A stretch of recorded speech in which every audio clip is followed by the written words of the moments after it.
Buenas noches, hermanos. El Señor les bendiga. Es un placer para mí estar de nuevo acá con ustedes. Les mando un abrazo a todos los hermanos de la Primera Iglesia Bautista y a todos los hermanos de otras iglesias que nos estén escuchando. Vamos a orar para antes de comenzar y compartir la palabra. Señor, te doy gracias por esta noche que tú nos brindas, Señor, para el estudio de tu palabra. Te ruego que el mensaje de hoy, Señor, como lo ha sido para mí de bendición, sea una réplica en la vida de mis hermanos.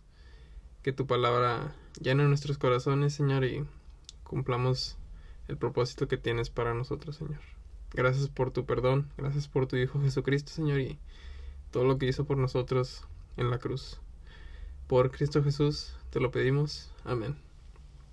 Bien, hermanos, el día de hoy el mensaje de la palabra se titula Permaneciendo en el descanso de la gracia.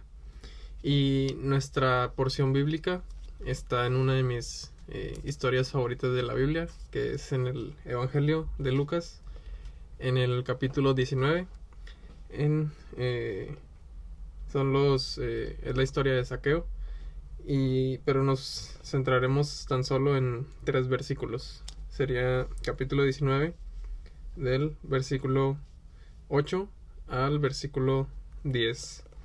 Dice así: Entonces Zaqueo, puesto en pie, dijo al Señor: He aquí, Señor, la mitad de mis bienes doy a los pobres, y si en algo he defraudado a alguno, se lo devuelvo cuadruplicado. Jesús le dijo: Hoy ha venido la salvación a esta casa, por cuanto él también es hijo de Abraham, porque el Hijo del Hombre vino a buscar y a salvar lo que se había perdido. A mí la historia de Zaqueo eh, es fácil identificarse con una persona así, una persona rechazada, que tal vez no sufrimos el mismo nivel de rechazo, pero alguna vez todos hemos estado en esa situación de sentirse solos o abandonados o dispensable para el mundo. Y Saqueo no era la excepción, y creo que todos hemos tenido esa sensación. Esta historia de Saqueo, además de la empatía que podamos tener con él, muestra los efectos que tiene la gracia de nuestro Señor Jesús en la vida de los pecadores. Y así como Saqueo era pecador, nosotros somos pecadores y nos podemos distinguir en lo que Saqueo vivía. Me encanta la historia de Saqueo porque muestra sus esfuerzos para llegar a Jesús, ¿no? Como incluso se tuvo que poner en ridículo para subirse a un árbol y poder ver a Jesús, ¿no? Pero estos esfuerzos entre comillas, de Saqueo no fueron nada en comparación al amor que mostró Jesús para con él. Y es que de entre toda la multitud lo volteó a ver a él. Saqueo solamente quería verlo, pero Jesús tenía algo más en mente. Su amor iba incluso más adentro de lo que Saqueo pudiera haberse imaginado, porque lo que él vivía, el rechazo que él vivía, era diario y de todas las personas, porque ni los romanos lo querían, ni las personas, ni los judíos lo querían a él. Entonces no tenía amigos. Entonces que alguien volteara y lo hablara y le dijera que quería ir a su casa a cenar, fue algo trascendente en su vida. El amor que mostró Jesús y el tiempo que se tomó para ir con Saqueo no se compara. Supera por mucho los esfuerzos y la vergüenza que pudo haber pasado Saqueo, ya que incluso Jesús vivió que hablaran mal de él cuando hizo esto. Y lo que Saqueo pues llegó a sentir cuando Jesús eh, le sonreía, platicara con él. Me encanta imaginarme esa escena cuando él dio la fiesta en su casa escuchar a Jesús, hablarle, sonreírle y querer entablar una conversación es algo que los que conocemos a Jesús eh, hemos vivido y hemos experimentado con su amor y con su gracia cuando nos rescató, cuando nadie más quiso acercarse a nosotros.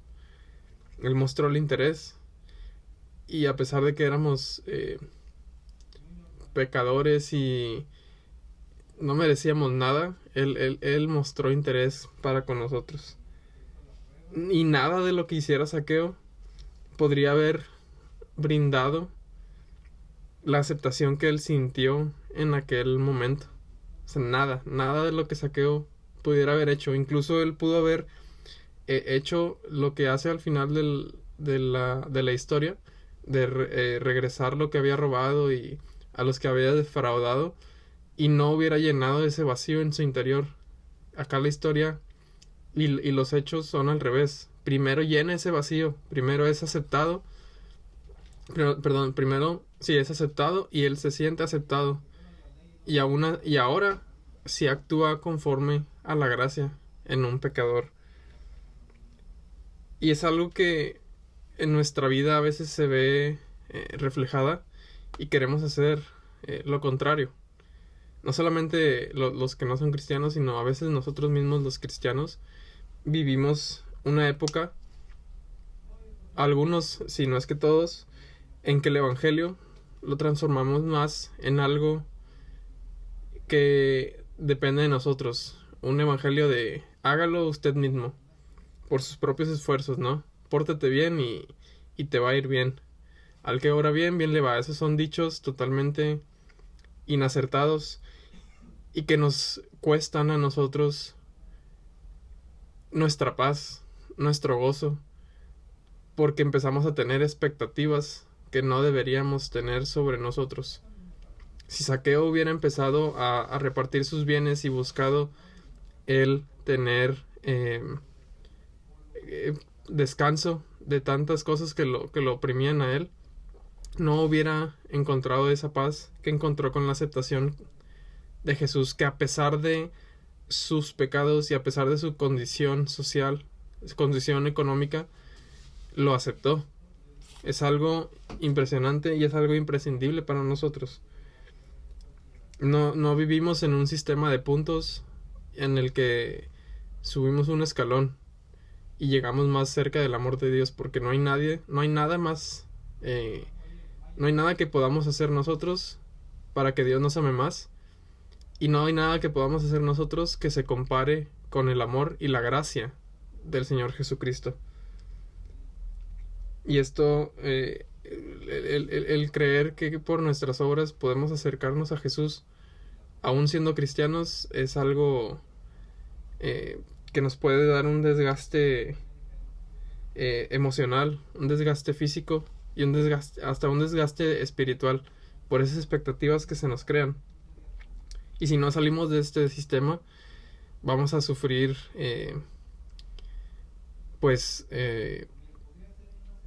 podemos sufrir de depresiones, podemos sufrir de ansiedades, podemos sufrir de dolor, de decepciones. Y es algo que está fuera del modelo de la gracia. Es algo que no diseñó Dios para nosotros. Él diseñó su gracia para que fuera suficiente para nosotros. Y tenemos que volver a las raíces del Evangelio, que salva por gracia y depende de Cristo solamente. Y me gustaría cerrar con esto.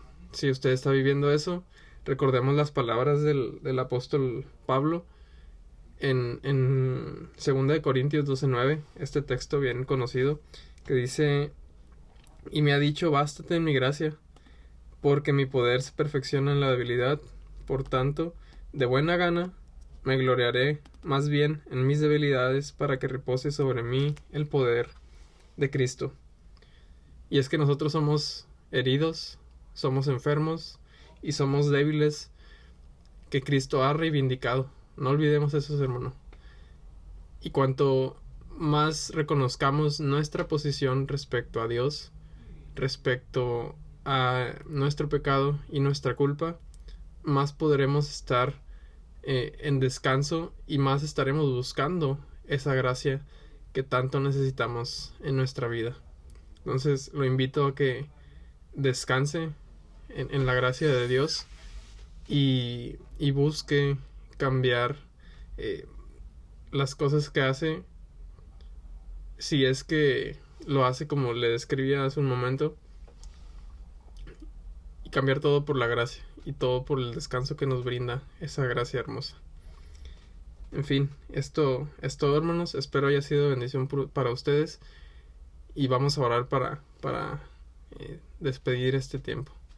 Señor, te damos gracias por tu palabra, por tu mensaje, Señor, y por tu espíritu.